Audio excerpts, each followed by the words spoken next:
Noong unang panahon sa isang mayabong kagubatan, may dalawang tao na mukhang gago ang nangiram sa isa't isa. Nangiram si Jigjek ng motor kay Johan para bumili ng cellphone. At pinahiram naman ni Johan tang ina uto-uto. At nagkamay na nga ang dalawa at sinakyan na nga ni Jigjek yung motor. Kinabukasan ay nakahanap na nga ng mabibilhan si Jigjek. At mukhang uulan pa nga. Diyan niya natagpuan ang kalbong si Voltaire. At nag-usap na nga silang dalawa. Kita naman sa mga mukha nila na mukha silang tanga. Ngingiti-ngiti pa ang kalbong si Voltaire. Habang si Jigjek ay bibilihin na nga ang sinelas na cellphone. Hindi na, nagala ako. Okay, salamat pare. At yun.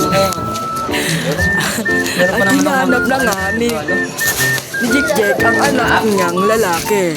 Nandi niya nakita.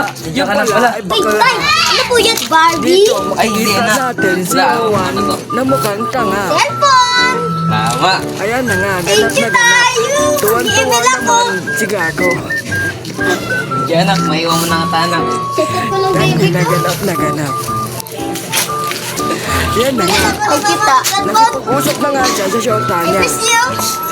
I miss you daw. Wow, putang ina. Pantay mo boto mo sa tete ko.